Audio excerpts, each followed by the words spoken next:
ஆண்டவரும் இரட்சகருமாகிய இயேசு கிறிஸ்துவின் ஈடு இணையற்ற நாமத்தில் இந்த சந்தோஷ நேர நிகழ்ச்சியின் வாயிலால் உங்களை சந்திப்பதிலே நான் பெருமகிழ்ச்சி அடைகிறேன்.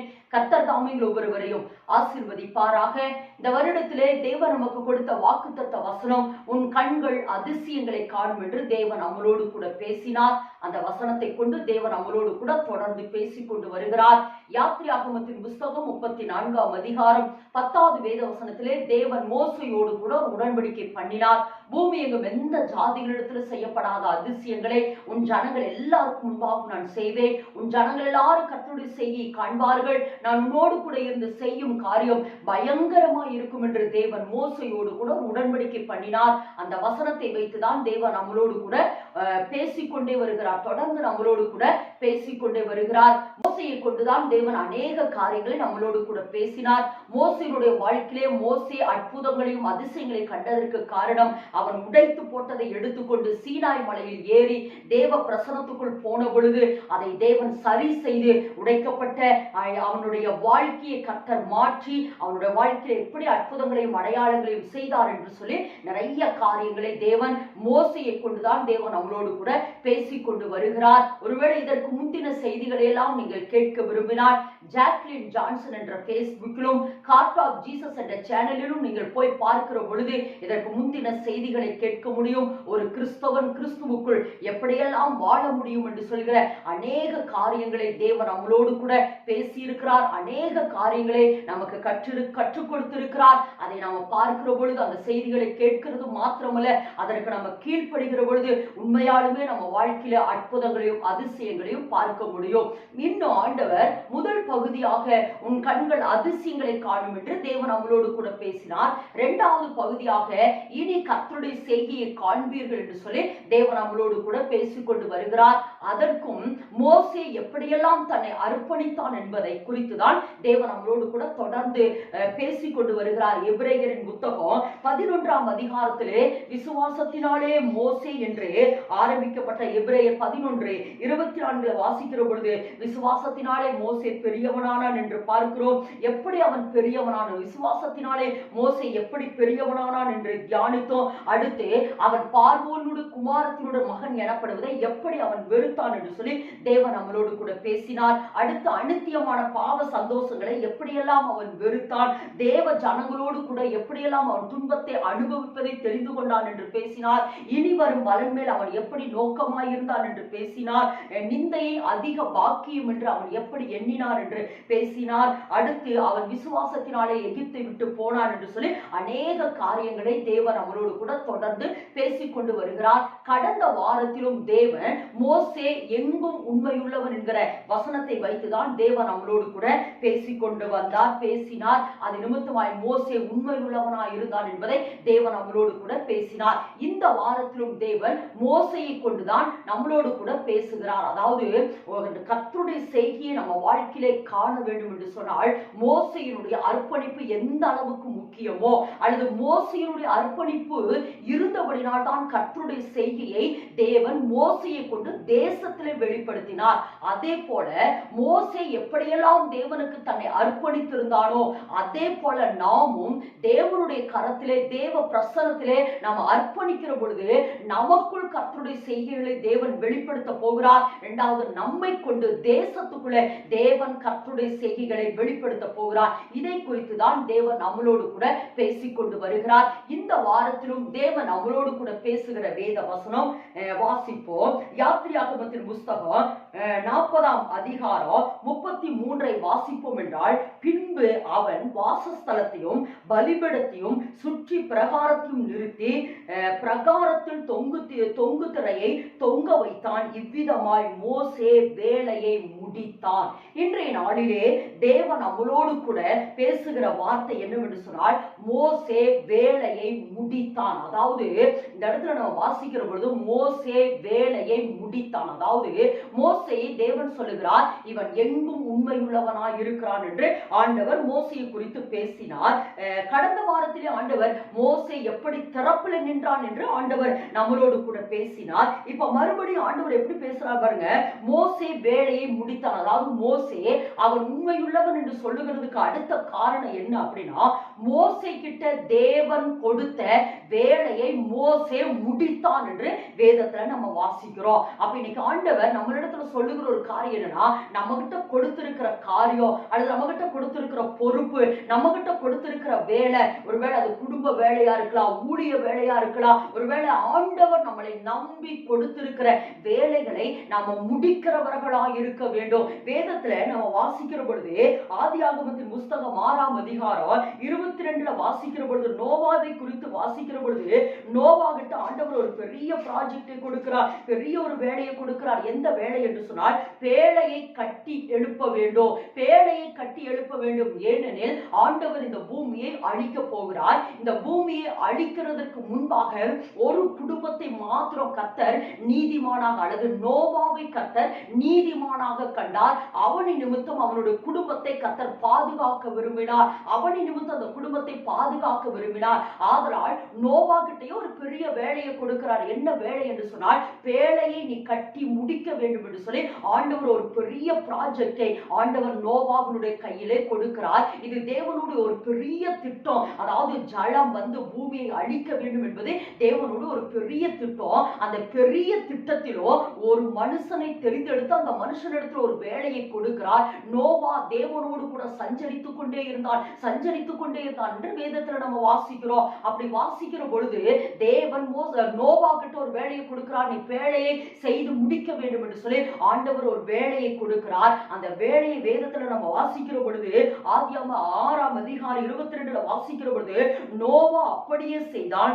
தேவன் தனக்கு கட்டளையிட்டபடியெல்லாம் அவன் செய்து முடித்தான். இதைத்தான் இந்த இடத்துல வாசிக்கிறோம். அப்போ தேவன் செய்து நோவா கர்த்தர் தனக்கு கொடுத்த வேலையை செய்து முடித்த அடுத்த நிமிஷம் இந்த இடத்துல நம்ம வாசிக்கிற பொழுது தேவன் தன்னுடைய வேலையை ஆரம்பித்து விட்டார். தேவன் தன்னுடைய வேலையை ஆரம்பித்து விட்டார். அப்ப இன்னைக்கு கர்த்தர் என்ன சொல்றார் அப்படின்னா, இன்னைக்கு தேவன் நம்ம கிட்ட கொடுத்திருக்கிற பொறுப்புகளை அல்லது தேவன் நம்ம கிட்ட கொடுத்திருக்கிற நிறைய பேர்கிட்ட ஆண்டவர் பெரிய பெரிய ப்ராஜெக்ட்களை கர்த்தர் கொடுப்பாரு. அந்த கொடுக்கிற வேலைகளை நாம முடிக்கிறவர்களாக இருக்க வேண்டும்.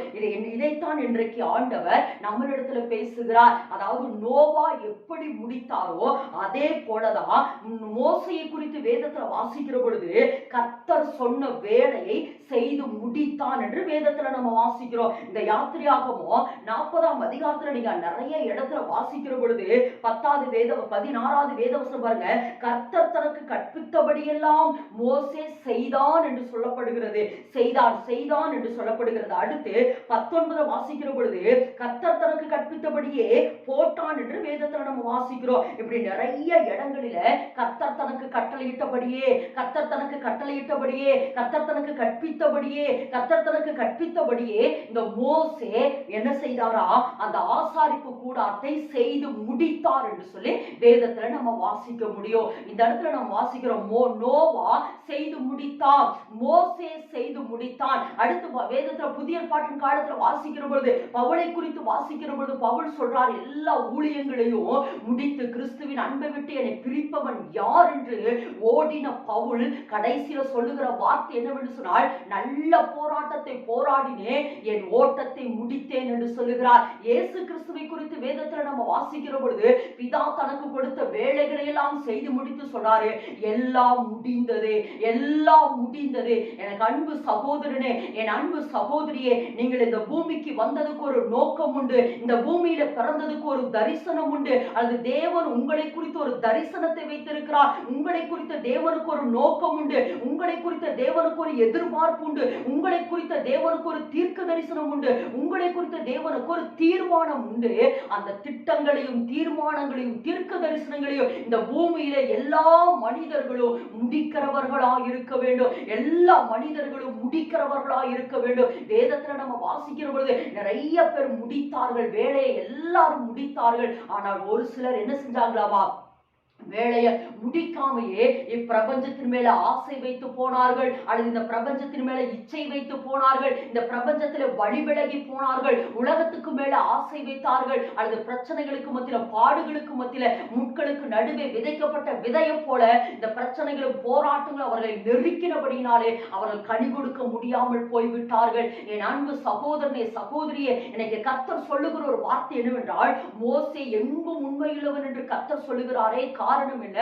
மோசையோடு கூட இருந்து தேவன் செய்த காரியங்கள் எல்லாம் பயங்கரமா இருந்ததுக்கு காரணம் என்னவென்று சொன்னால், இந்த இடத்துல வாசிக்கிற பொழுது மோசே வேலையை முடித்தான். அதாவது கர்த்தர் தனக்கு கற்பித்ததை அல்லது கர்த்தர் தனக்கு கட்டளையிட்ட அந்த வேலையை செய்து முடித்தான் என்று வேதத்துல வாசிக்கிறோம். வேலையை செய்து முடித்தான் என்று வேதத்துல வாசிக்கிறோம். திரும்பவும் உங்களுக்கு ஞாபகப்படுத்துகிறேன். வேதத்துல நம்ம வாசிக்கிற பொழுது இயேசு கிறிஸ்து சொல்றாரு, புஸ்தக சுருளில் என்னை குறித்து எழுதி இருக்கிறவைகளை நிறைவேற்ற வந்திருக்கிறேன் என்று சொன்னது போல, என் அன்பு சகோதரனே, என் அன்பு சகோதரி, இதை பார்க்கிற சகோதரனே, சகோதரியை, கர்த்தர் உங்களை குறித்து புஸ்தக சுருளிலே ஒரு திட்டத்தை எழுதி இருக்கிறார், ஒரு தீர்க்க தரிசனத்தை எழுதி இருக்கிறார். அது என்ன திட்டம், அது என்ன தீர்க்க தரிசனம் என்பதை நீங்கள் ஆராய்ந்து அதை செய்து முடிக்கிறவர்களாக இருக்க வேண்டும். இதற்காகத்தான் கர்த்தர் உங்களை தெரிந்தெடுத்திருக்கிறார், இதற்காகத்தான் கர்த்தர் உங்களை அழைத்திருக்கிறார், இதற்காகத்தான் கர்த்தர் உங்களை அபிஷேகம் பண்ணி இருக்கிறார், இதற்காகத்தான் கர்த்தர் உங்கள் கைகளிலே ஊழியம் என்கிற ஒரு பொறுப்பை கொடுத்திருக்கிறார், அல்லது ஒரு குடும்பம் என்கிற ஒரு பொறுப்பை கர்த்தர் உங்கள் கைகளிலே கொடுத்திருக்கிறார். ஆனால் கர்த்தர் கொடுத்திருக்கிற அந்த பொறுப்பை நீங்கள் முடிக்காதவர்களாய் அல்ல, முடித்தவர்களாய் நிற்க வேண்டும் என்று சொல்லி தேவன் இன்றைக்கு சொல்லுகிறார். நீங்கள் முடிக்க வேண்டும். மோசே வேலையை முடித்தான். அதனால் தான் தேவன் மோசையோடு கூட இருந்து செய்த காரியங்கள் பயங்கரமாய் இருந்தது. மோசையோடு கூட இருந்து செய்த அற்புதங்களையும் அடையாளங்களையும் பார்க்கிற பொழுது முன்னிலும் ஒருவனும் இல்லை, பின்னிலும் ஒருவனும் இல்லை என்றெல்லாம் வேதத்துல நம்ம வாசிக்கிறோம். என் அன்பு சகோதரனே, சகோதரியே, எனக்கு ஆண்டவர் திரும்பவும் சொல்லுகிறார், உங்களை குறித்து ஒரு தேவ திட்டம் இருக்கிறது, உங்களை குறித்து ஒரு தேவ தரிசனம் இருக்கிறது. ஏதோ ஒரு சின்ன ஒரு மரத்தை நட்டாலும் கூட அந்த மரம் ஒரு கனி கொடுக்கும் என்கிற ஒரு நோக்கத்தோடு தானே நம்ம அந்த மரத்தை நடுகிறோம். அல்லது நம்ம வீட்டுக்குள்ள இருக்கிற ஒரு பொருள்கள் கூட இது இந்த காரியத்துக்கா, இது இந்த காரியத்துக்கா, இது இந்த காரியத்துக்கா என்று ஒவ்வொரு பொருள்களையும் ஒவ்வொரு காரியங்களுக்காகத்தானே நம்ம வைத்திருக்கிறோம். அதே போலதான் தேவன் இந்த பூமியில நம்மளை வைத்திருக்கிறதுக்கு ஒரு நோக்கம் இருக்கிறது, பூமியில வைத்திருக்கிறதுக்கு ஒரு முகாந்தரம் இருக்கிறது. தேவன் அந்த பூமியில நம்ம வைத்திருக்கிறதுக்கு ஒரு காரணம் இருக்கிறது. உங்களை கொண்டு ஏதோ ஒரு காரியத்தை செய்ய போகிறார், உங்களை கொண்டு தேசத்தை ரட்சிக்க போகிறார், உங்களை கொண்டு பட்டணத்தை ரட்சிக்க போகிறார், உங்களை கொண்டு கர்த்தர் அற்புதங்களையும் அடையாளங்களையும் உங்களை கொண்டு தேசத்தில் வெளிப்படுத்த விரும்புகிறார். கர்த்தருடைய செய்தியை, கர்த்தருடைய மகிமையை, கர்த்தருடைய வல்லமையும், கர்த்தருடைய அற்புதங்களையும் அடையாளங்களையும் தேசத்தில் வெளிப்படுத்துறதுக்காகத்தான் உங்களை தேவன் தெரிந்தெடுத்திருக்கிறார். உங்கள் மேல் அவருடைய கரத்தை வைத்திருக்கிறார், உங்களை அபிஷேகம் பண்ணி இருக்கிறார், உங்களை அதிகாரப்படுத்தி இருக்கிறார். அந்த வேலையை நாம் செய்து முடிக்கிறவர்களாக இருக்க வேண்டும். வேதத்துல நம்ம வாசிக்கிற பொழுது சிம்சோனை குறித்து தேவன் ஒரு பெரிய திட்டத்தோடு, ஒரு பெரிய எதிர்பார்ப்போடு கூட தேவன் இந்த சிம்சோனை இந்த பூமிக்கு கொடுக்கிறார். அதாவது மனோவாவுக்கும் மனோவாவினுடைய மனைவிக்கும் சிம்சோன் என்கிற ஒரு குழந்தையை கொடுத்தார். ஒரு பெரிய திட்டத்தோடு கூட கொடுத்தார். அநேக நாட்கள் மனோவாவினுடைய மனைவிக்கு குழந்தை இல்லாமல் இருந்தது. ஆனால் கர்த்தருடைய தூதனானவர் மனோவாவினுடைய மனைவியை சந்தித்து கர்ப்பம் தரித்து ஒரு பிள்ளையை பெறுவாய் என்று சொன்ன உடனே சிம்சோன் அங்கே கர்ப்பம் தரிக்கிறான். கர்ப்பம் தரித்து ஒரு பெரிய திட்டம், அதாவது இஸ்ரவேல் ஜனங்களை பெலிஸ்தருடைய கைகளிலிருந்து அவன் ரட்சிக்க தொடங்குவான் என்கிற ஒரு பெரிய நோக்கத்தோடு கூட ஆண்டவர் என்ன செய்யறாரா, சிம்சோனை மனோவாவினுடைய மனைவிக்கு கொடுக்கிறாரு. நாட்கள் ஆக ஆக அந்த இடத்துல நம்ம வாசிக்கிறோம் பாருங்க, இஸ்ரவேல் ஜனங்களை பெலிஸ்தருடைய கைகளிலிருந்து ரட்சிக்க தொடங்குவான் என்கிற ஒரு பெரிய எதிர்பார்ப்போடு கூட ஆண்டவர் சிம்சோனை இந்த பூமிக்கு கொண்டு வருகிறார். ஆனால் நாட்கள் ஆக ஆக ஆக என்ன நடந்ததுனா, சிம்சோன் இச்சையில் அவன் விழுந்தான், தெலிலானினுடைய மடியிலே அவன் விழுந்தான் என்று வேதத்துல நம்ம வாசிக்கிறோம். இந்த உலகத்தினுடைய இச்சைகளுக்குள் அவன் விழுந்தபடினாலே தேவனுடைய திட்டத்தை நிறைவேற்றாதவனாக அவன் மரித்து போனான். எந்த பெலிஸ்தருடைய கைகளிலிருந்து இஸ்ரவேல் ஜனங்களை ரட்சிக்க தொடங்குவான் என்று கர்த்தர் சொன்னாரோ, அதே பெலிஸ்தருடைய கைகளிலே சிம்சோன் சேர்ந்து மடிந்து போனான் என்று வேதத்துல நம்ம வாசிக்கிறோம். அப்ப கர்த்தர் ஒவ்வொருவரையும் ஒவ்வொரு பர்பஸுக்காய் அல்லது பரலோக திட்டம், ஒரு பெரிய திட்டம், அந்த பெரிய திட்டத்தை நிறைவேற்றி முடிக்கிறதுக்கு இந்த பூமியில கர்த்தருடைய பெரிய திட்டம் திட்டத்தை நிறைவேற்றி முடிக்கிறதுக்கு ஒவ்வொருவரையும் ஒவ்வொரு காரியத்துக்காக கர்த்தர் தெரிந்தெடுத்திருக்கிறார். அது எந்த காரியம் என்று நம்ம விளங்கி கொண்டு அந்த காரியத்தை நாம் செய்து முடித்தவர்களாக நிற்க வேண்டும் என்று சொல்லி வேதத்தில் இன்றைக்கு ஆண்டவர் நம்மளோடு கூட பேசிக் கொண்டிருக்கிறார். அடுத்து வேதத்தில் நம்ம வாசிக்கிற பொழுது சவுலை குறித்து வேதத்தில் வாசிக்கிறோம். சவுல் இடத்துல கர்த்தர் ஒரு பெரிய ப்ராஜெக்டை கொடுக்கிறார். என்ன ப்ராஜெக்ட் என்று சொன்னால், இந்த அமலேக்கினை முற்று முடிய நீ அழிக்க வேண்டும் என்று சொல்லுகிற ஒரு பெரிய ப்ராஜெக்ட். ஒன்று சாமுவேலின் புஸ்தகம் 15ஆம் அதிகாரத்துல நம்ம வாசிக்கிற பொழுது ஆண்டவர் சொல்லுகிறார், சாமுவேலை அனுப்பி சவுலை கர்த்தர் என்ன செய்யறாரு, அபிஷேகம் பண்ணுகிறார். அபிஷேகம் பண்ணி சாமுவேலை அனுப்பி சவுல்கிட்ட சொல்றாரு, அமலேக்கியர் முற்று முடிய நீ என்ன செய்ய வேண்டும், அழிக்க வேண்டும். குழந்தைகளை ஸ்திரீகளை ஒருவரையும் நீ என்ன செய்யக்கூடாது, உயிரோடு கூட நீ வைக்க கூடாது. ஏனெனில் கிறிஸ்தவர்களுக்கு அல்லது இஸ்ரவேல் ஜனங்களுக்கு முதல் எதிரி யாருன்னா இந்த அமலேக்கியனா இருந்தால். இஸ்ரவேல் ஜனங்கள் எகிப்தை விட்டு வெளியே வந்த பொழுது முதல் எதிர்த்த எதிரி யார் என்று சொன்னால் இந்த அமலேக்கியனா இருந்தார். ஆண்டவர் அப்பவே சொல்றாரு, வானத்தின் கீழ் எங்கும் இந்த அமலேக்கியன் இராதபடி அவன் முற்றிலும் நாசமாவான் என்று சொல்லி ஆண்டவர் இந்த அமலேக்கை குறித்து தேவன் ஒரு திட்டம் வச்சிருக்கிறார். அந்த திட்டத்தை முடிக்கிறதுக்காக தேவன் சவுலுகிட்ட அந்த பொறுப்பை கொடுக்கிறார். அமலேக்கியனை ஒருவரையும் உயிரோடு கூட வைக்க கூடாது, குழந்தைகளை கூட உயிரோடு கூட வைக்க கூடாது. ஏன்னா குழந்தைகள் கூட நாளைக்கு வளர்ந்து வந்து அந்த ரத்தம், அந்த எதிரியினுடைய ரத்தம், அந்த இஸ்ரவேல் ஜனங்களை அழிக்க வேண்டும் என்கிற அந்த ரத்தம் நாளைக்கு தொடர்ந்து தொடர்ந்து தொடர்ந்து இஸ்ரவேல் ஜனங்களை அழித்துக் கொண்டே வரும். அதனால் என்ன செய்யக்கூடாது, குழந்தைகளை கூட நீ உயிரோடு கூட வைக்க கூடாது என்று தேவன் ஒரு பெரிய ப்ராஜெக்டை கர்த்தர் சவுலுடைய கைகளிலே கொடுக்கிறார். ஆனால் வேதத்தில் நம்ம வாசிக்கிற பொழுது 1 சாமுவேல் 15ஆம் அதிகாரத்தில் வாசிக்கிற பொழுது 99% சவுல் அந்த திட்டத்தை அல்லது அந்த ப்ராஜெக்டை செய்தால். ஆனால் வேதத்தில் நம்ம வாசிக்கிற 1% தாங்க அவ செய்யாம விட்டுட்டா. ஆனா ஆதி நிமித்த வேதத்தில் நம்ம வாசிக்கிற பொழுது சவுல் ராஜாங்கத்திலிருந்து புறக்கணித்து தள்ளப்பட்டான். ஆண்டவர் சாமுவேல்ட்ட வந்து சொல்றாரு, நான் புறக்கணித்து தள்ளின சவுலுக்காக நீ எந்த மட்டும் துக்கிப்பாய் என்று சொல்லி ஆண்டவர் சாமுவேலை எழுப்புகிறார் என்று வேதத்தில் நம்ம வாசிக்கிறோம். என் அன்பு சகோதரனே, என் அன்பு சகோதரியை திரும்ப திரும்ப நான் உங்களுக்கு சொல்லுகிறேன், கர்த்தர் உங்கள் மேல் ஒரு பெரிய திட்டத்தை வச்சிருக்கிறார். கர்த்தர் உங்கள் மேல் ஒரு பெரிய நோக்கத்தை வச்சிருக்கிறார். அந்த திட்டத்தையும் அந்த நோக்கத்தையும் நீங்கள் நிறைவேற்றி முடிக்க வேண்டும். இதைத்தான் இன்றைக்கு ஆண்டவர் சொல்லுகிறார். நிறைவேற்றி நீங்கள் முடிக்க வேண்டும் என்று சொல்லி ஆண்டவர் சொல்லுகிறார். இயேசு கிறிஸ்து முடித்தார், பவுல் முடித்தார், நோவா பெரிய ப்ராஜெக்டை செய்து முடித்தான். இந்த வேதத்தில் வாசிக்கிற மோசே ஆசாரிப்பு கூடாரத்தை அவன் செய்து முடித்தான் என்று வேதத்தில் நம்ம வாசிக்கிறோம். இப்ப ஆண்டவர் சொல்லுகிற ஒரு வார்த்தை என்னவென்று சொன்னால், கர்த்தர் உங்களுக்கு என்ன சொல்லுகிறாரோ அதை செய்து நீங்கள் முடிக்கிற பொழுது நிச்சயமாகவே கர்த்தருடைய செய்கையை இனி உங்கள் வாழ்விலே பார்க்க போகிறீர்கள். ஏனெனில் இந்த இடத்துல வாசிக்கிறோம், யாத்திராகமத்தின் புஸ்தகம் 40ஆம் அதிகாரம் 33 வாசிக்கிறோம். அவன் செய்து முடித்தான் என்று வேதத்துல வாசிக்கிறோம். 34வது வேதவசனம் பாருங்க, அப்பொழுது ஒரு மேகம் ஆசாரிப்பு கூடாரத்தை மூடினது, கர்த்தருடைய மகிமை வாசஸ்தலத்தை நிரப்பிற்று. அப்படி என்றால் என்ன அர்த்தம்? மனிதன் முடிக்க வேண்டிய காரியத்தை முடிக்கிற பொழுது தேவன் தொடங்க வேண்டிய காரியத்தை நிச்சயமாய் தொடங்குவார். திரும்பவும் சொல்லுகிறேன், மனிதன் முடிக்க வேண்டிய காரியத்தை நம்ம முடிக்கிற பொழுது தேவன் தொடங்க வேண்டிய காரியத்தை, ஒருவேளை கர்த்தர் உங்களை ஜெபிக்க சொல்லி இருக்கிறார், வேதத்தை வாசிக்க சொல்லி இருக்கிறார், உபவாசம் பண்ண சொல்லி இருக்கிறார், ஒருவேளை தேவனுடைய பிரசன்னத்துல வாக்குத்தத்தத்தை அறிக்கையிட சொல்லி இருக்கிறார், ஒருவேளை அந்நிய வாசலை ஜெபிக்க சொல்லி இருக்கிறார், ஒருவேளை துதிக்க சொல்லி இருக்கிறார். கர்த்தர் உங்களுக்கு என்ன சொல்லுகிறாரோ அந்த வேலையை நீங்கள் செய்து முடிக்கிற பொழுது அடுத்து கர்த்தர் தனது வேலையை ஆரம்பிப்பார். கர்த்தர் தனது வேலையை ஆரம்பித்தார். வேதத்துல வாசிக்கிறோம், அன்னாள் ஜெபித்து முடித்தவுடனே ஏலியினுடைய வாயிலே கர்த்தர் வார்த்தையை வைத்து அன்னாளை கடாட்சிக்கிறார். இப்ப யாக்கோபு ஜெபித்து முடித்தவுடனே கர்த்தர் என்ன செய்யறாரா, ஏசாவை தொடுகிறார். எந்த ஏசாவனை கொள்ளும்படி வந்தானோ அந்த ஏசா யாக்கோபை கட்டி தழுவி முத்தமிட்டான் என்று வேதத்துல வாசிக்க முடியும். இப்படி நிறைய பேரை வாசிக்க முடியும். நிறைய பேரை எசேக்கியேல் ராஜாவுக்கு முடிவு வந்து விட்டது, சாவு என்று, நீ மரித்து போவாய், நீ பிழைக்க மாட்டாய் என்கிற ஏசாயா தீர்க்கதரிசனம் மூலமாக எசேக்கியேலுக்கு தீர்க்கதரிசனம் வந்தது. ஆனால் எசேக்கியா ராஜா ஜெபித்த உடனே, எசேக்கியா ராஜா தேவ சமுத்திரம் அவன் ஜெபித்த உடனே அடுத்து கர்த்தர் ஏசாயாவுடைய நாவிலே கர்த்தருடைய வார்த்தையை வைத்து 15 வருடத்தை கூட்டி கொடுத்தார். இப்படி ஏராளமான காரியங்களை செய்ய முடியும். கர்த்தர் உங்களுக்கு என்ன சொல்லி இருக்கிறாரோ, என்ன வேலையை சொல்லி இருக்கிறாரோ, அல்லது ஜெபிக்க சொல்லி இருக்கிறாரா, வேதத்தை வாசிக்க சொல்லி இருக்கிறாரா, துதிக்க சொல்லி இருக்கிறாரா, அல்லது அந்நிய பாஷையில நீங்கள் பேசிக்கொண்டே இருங்கள் என்று கர்த்தர் உங்களுக்கு என்ன சொல்லுகிறாரோ அதை நீங்கள் செய்து முடிக்கிற பொழுதுதான் கர்த்தர் அடுத்து அவருடைய வேலையை தொடங்குவார். இந்த இடத்துல வாசிக்கிறோம், மோசே முடித்தான், அடுத்து கர்த்தருடைய மகிமை அந்த வாசஸ்தலத்தை நிரம்பிட்டு கர்த்தர் கிரியை செய்ய ஆரம்பித்து விட்டார். என் அன்பு சகோதரனே, திரும்பவும் நான் உங்களுக்கு சொல்லுகிறேன், கர்த்தர் உங்களுக்கு என்ன சொல்லுகிறாரோ அதை நீங்கள் செய்து முடிக்க வேண்டும் என்று சொல்லி இன்றைக்கு கர்த்தர் எதிர்பார்க்கிறார். வேதத்துல இன்னொரு வேத வசனத்தை நம்ம வாசிப்போம் என்று சொன்னால் எபிரேயரின் புத்தகம் 8ஆம் அதிகாரம் 5வது வேத வசனத்தை நம்ம வாசிப்போம் என்றால் எபிரேயரின் புத்தகம் 8ஆம் அதிகாரம் 5வது வேத வசனத்துல,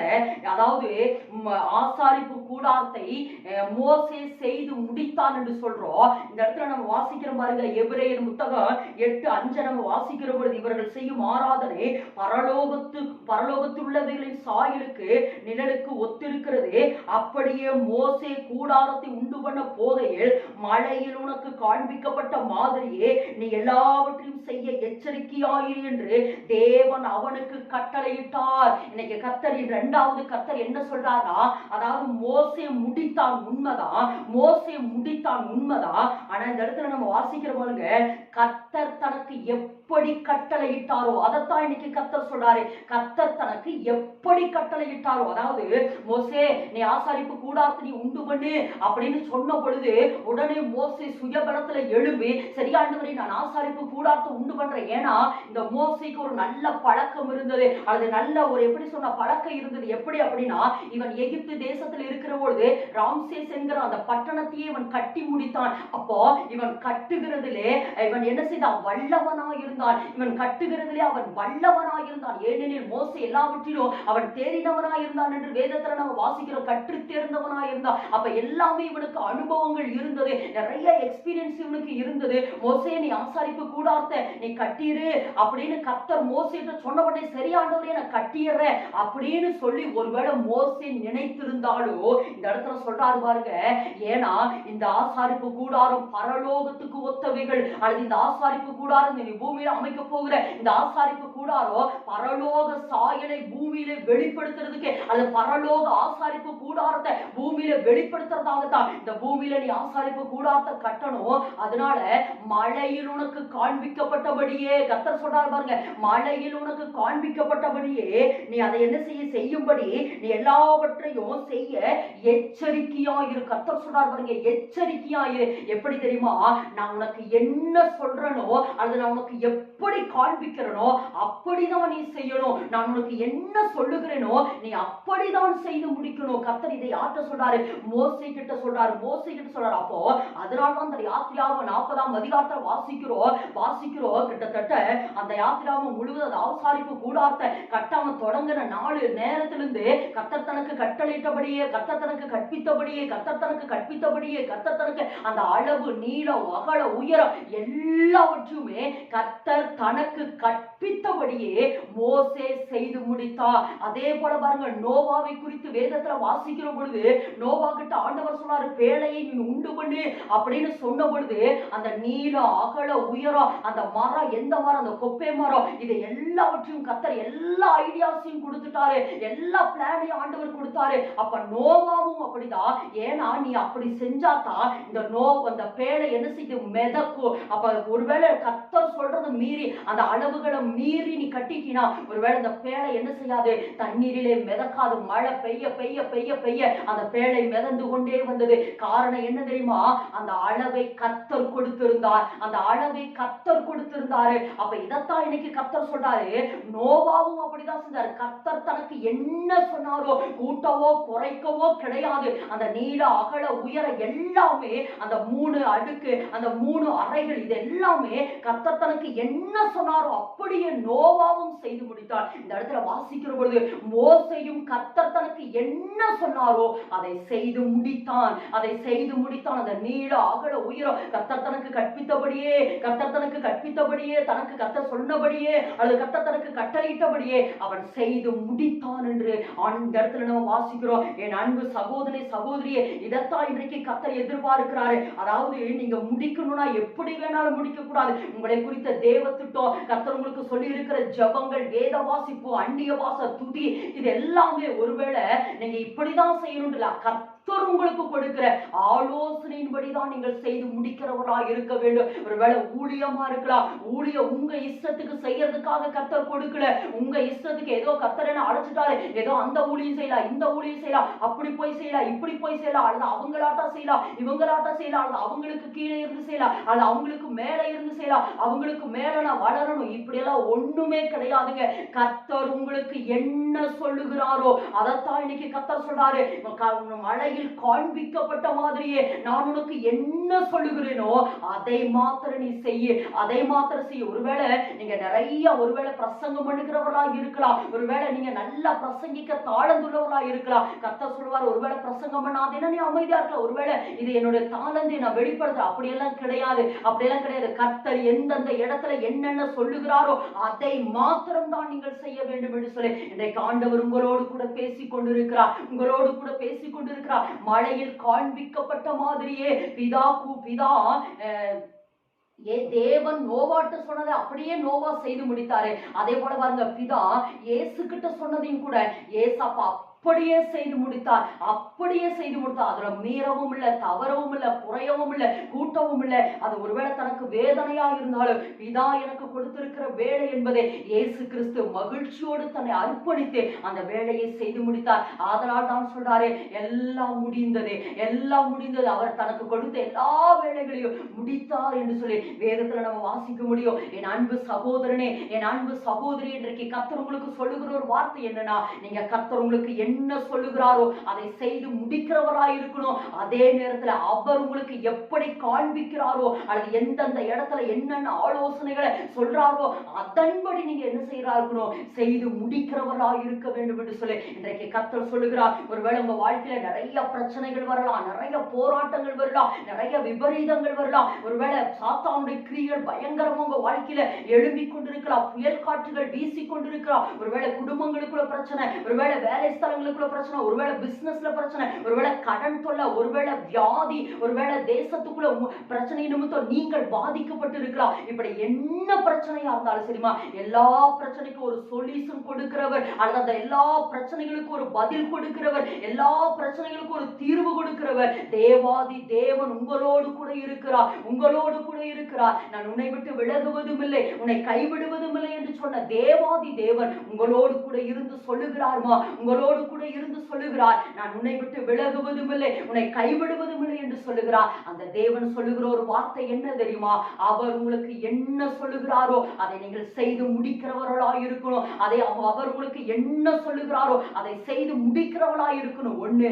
ரெண்டாவது, நீங்க எப்படியாவது முடிக்கணுங்கிறதெல்லாம் கிடையாது, அதை எப்படியோ அப்படியே எப்படியாவது முடிக்கணுங்கிறதுக்காக கர்த்தர் உங்களை தெரிந்து கொள்ளல. கர்த்தர் என்ன சொல்றாரோ அது எப்படி காண்பிக்கிறாரோ, காரியத்தை இப்படிதான் செய்யணும், இந்த காரியத்தை நீங்க இப்படிதான் முடிக்கணும்னு சொல்லி அவர் உங்களுக்கு என்ன ஆலோசனைகளை கொடுக்கிறாரோ அந்த ஆலோசனையின்படி நீங்கள் செய்து முடிக்கிற பொழுது கர்த்தருடைய செய்கையை நிச்சயமாய் நீங்கள் காண்பீர்கள். மோசே ஆசாரிப்பு கூடாரத்தை செய்து முடித்த உடனே மகிமை வாசஸ்தலத்தில் இறங்கினது. அப்ப நீங்க செய்து முடித்த உடனே நிச்சயமாலுமே கர்த்தருடைய மகிமை உங்கள் எல்லைகளுக்குள்ள இறங்கும். நிச்சயமாலுமே கர்த்தருடைய மகிமையை நீங்கள் காணப்போகிறீர்கள், நிச்சயமாலுமே கர்த்தருடைய செய்கையை காணப்போகிறீர்கள். வேதத்தில் ஒரு சம்பவத்தை பார்க்கிற பொழுது 2 நாளாகமத்தின் புஸ்தகம் 20ஆம் அதிகாரத்தில் வாசிக்கிற பொழுது யோசபாத்துக்கும் யூதகுல ஜனங்களுக்கு விரோதமாக 3 ராஜாக்கள் எழும்பி வந்தார்கள். மோவாபியர்கள், சேயீர், அம்மோனியர்கள், சேயீர், மலை தேசத்தார் என்கிற 3 ராஜாக்கள் எழும்பி வந்தார்கள். யோசபாத்தும் ஜனங்களும் மிகவும் பயந்து உபவாசத்தை கூறிவிட்டு சகாயத்தை தேட தேவனுடைய பிரசன்னத்துக்குள்ள போனாங்க, தேவனுடைய பிரசன்னத்துக்குள்ள போனாங்க, தேவனுடைய சமூகத்துல காத்திருக்கிறாங்க, காத்திருக்கிறாங்க, காத்திருக்கிறாங்க.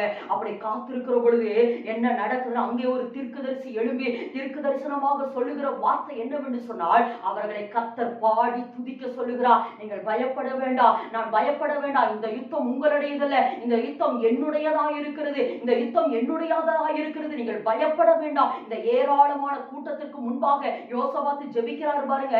ஆண்டவரே, இந்த சூழ்நிலையில என்ன செய்வது என்று எங்களுக்கு தெரியல, ஆனால் என் கண்கள் உம்மை நோக்கி கொண்டிருக்கிறது என்று தேவனையே பார்த்து கொண்டிருக்கிறார். தேவனையே பார்த்து கொண்டிருக்கிற பொழுதுதான் கர்த்தர் அங்கு ஒரு தீர்க்கதரிசியை எழுப்பி சொல்றாரு, துதிக்கிற மனுஷரை நிறுத்து, கர்த்தரை பாடி துதியுங்கள் என்று என்று சொன்னாரு. அப்போ கர்த்தர் என்ன சொன்னாரோ யோசபாத்தோ அந்த யூத ஜனங்களும் என்ன செஞ்சாங்க, கர்த்தர் தனக்கு என்ன சொன்னாரோ அதன்படியே அவர்கள் கர்த்தரை பாடி துதித்த பொழுது, வேதத்துல வாசிக்கிற பொழுது இவர்கள் துதி செய்ய தொடங்கின பொழுது அந்த யூதகுல ஜனங்களுக்கு விரோதமா யோசபாத்துக்கும் அந்த ஜனங்களுக்கு விரோதமாக வந்த வேதத்துல வாசிக்கிறோம் மோவாபியரும் அம்மோனியரும் சேயீர் மலை தேசத்தாரும் ஒருவருக்கொருவர் வெட்டுண்டு விழுந்து போனார்கள் என்று வேதத்துல வாசிக்கிறோம். அப்ப கர்த்தர் என்ன சொல்றாருன்னா, உங்க வாழ்க்கையில பிரச்சனை வரும், உங்க வாழ்க்கையில போராட்டங்கள் வருகிற பொழுது தேவ சமூகத்துக்குள்ள போங்க. தேவ சமூகத்துல போய் நீங்க ஜெபிக்கணும். ஆண்டவரே இந்த சூழ்நிலையில என்ன செய்யறதுன்னு எனக்கு தெரியல, நான் என்ன செய்யணும் ஆண்டவரே, என்ன செய்யணும்னு கேட்ட பொழுது கர்த்தர் நிச்சயமாய் உங்களுக்கு ஒரு ஆலோசனை கொடுப்பார். நிச்சயமாய் கர்த்தருடைய வார்த்தை சொல்லுவார் இந்த யுத்தம் என்னுடையது, நீ அமைதியாயிரு என்று சொல்லுவார், அல்லது நீ பயப்படாதேன்னு சொல்லுவார், அல்லது நல்லா கர்த்தரை துதின்னு சொல்லுவாரு, அல்லது இப்படி செய்ய, அல்லது இப்படி ஜெபி. ஒரு சில நேரங்களில்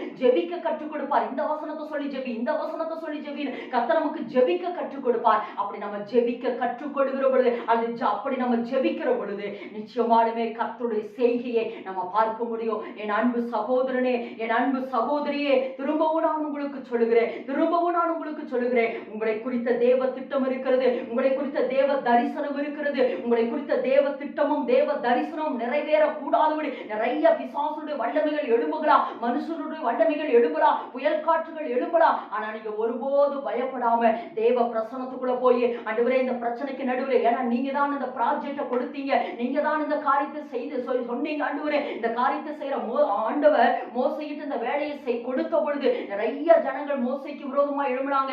நோவா இந்த காரியத்தை செய்த பொழுது, நிறைய வேலையை கட்டின பொழுது நிறைய ஜனங்கள் நோவாவுடைய வேலையும் தடை செய்தார்கள். அடுத்து பவுல் தேவனுடைய திட்டத்தை நிறைவேற்றுகிற பொழுது பவுலுக்கு விரோதமா ஏராளமான காரியங்கள் வந்தது. ஏன் இயேசு கிறிஸ்துவ கூட வந்தது.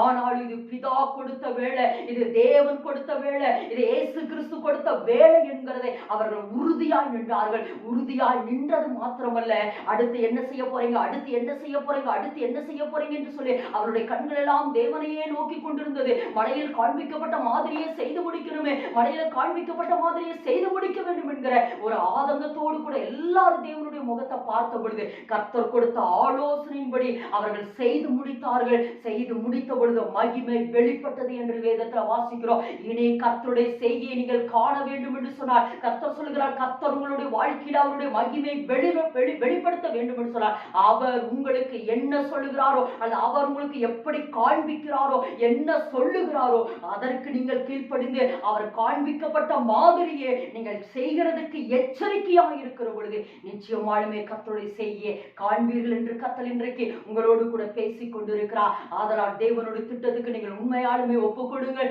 நிச்சயமாலுமே மோசையோடு கூட கர்த்தர் உடன்படிக்கை பண்ணினாரே, பூமி எங்கும் எந்த ஜாதிகளிடத்தில் செய்யப்படாத அதிசயங்களை உன் ஜனங்கள் எல்லாருக்கும் முன்பாக நான் செய்வேன். உன் ஜனங்கள் எல்லாரும் கர்த்தருடைய செய்கையை காண்பார்கள். நான் உன்னோடு கூட இருந்து செய்யும் காரியம் பயங்கரமா இருக்கும் என்று ஆண்டவர் சொன்னாரே. அதனால் உங்களை ஒப்புக்கொடுங்கள். நிச்சயமாலுமே கர்த்தருடைய செய்கையை நீங்கள் காணப்போகிறீர்கள். கர்த்தர் தாமே ஒவ்வொருவரையும் ஆசீர்வதிப்பாராக. எல்லாரும் கண்களை மூடி செபிக்கலாமா? எங்களை நேசிக்கிற பரலோக தகப்பனே, ஆசீர்வதிக்கப்பட்ட அருமையான இந்த நேரத்துல ஆண்டவரே, யாரெல்லாம் இந்த சத்தத்தை கேட்டுக்கொண்டிருக்கிறார்களோ, யாரெல்லாம் என் வாழ்க்கையில கர்த்தருடைய மகிமை வெளிப்பட வேண்டும், கர்த்தருடைய கிரியைகள் வெளிப்பட வேண்டும், கர்த்தருடைய செய்கைகள் வெளிப்பட வேண்டும் என்று சொல்லி யாரெல்லாம் ஆண்டவரே காத்து கொண்டிருக்கிறார்களோ எல்லாருடைய வாழ்விலும் ஆண்டவரே உம்முடைய மகிமை நீங்க வெளிப்படுத்த வேண்டும் என்று சொல்லி நாங்கள் ஜெபிக்கிறோம். இந்த நாளில் ஆண்டவரே, மோசே எப்படி செய்து முடித்தானோ அதுபோல நாங்களும் எங்கள் மேல் வைத்திருக்கிற திட்டங்களை, தீர்க்க தரிசனங்களை செய்து முடித்தவர்களாய் ஆண்டவரே நிற்க வேண்டும். அதே நேரத்தில் கர்த்தர் எங்களுக்கு எப்படி காண்பிக்கிறாரோ அப்படியே நாங்கள் செய்து முடிக்கிறதுக்கு தேவன் எங்களுக்கு உதவி செய்ய நாங்கள் கேட்கிறோம். தேவன் எங்களுக்கு உதவி செய்ய நாங்கள் ஜெபிக்கிறோம். ஆண்டவரே, யாரெல்லாம் இந்த நேரத்தில் ஆண்டவரே அப்பா என் வாழ்க்கையில மகிமை வெளிப்பட வேண்டும் காத்திருக்கிறாரோ, அவர்கள் ஒருவேளை அறகுறையாய் விட்டிருக்கிற அந்த வேலைகளை செய்து முடிக்கிறதுக்கு தேவனின் உதவி செய்ய நாங்கள் ஜெபிக்கிறோம். வேதத்தில் வாசிக்கிறோம், ஈசாக்கு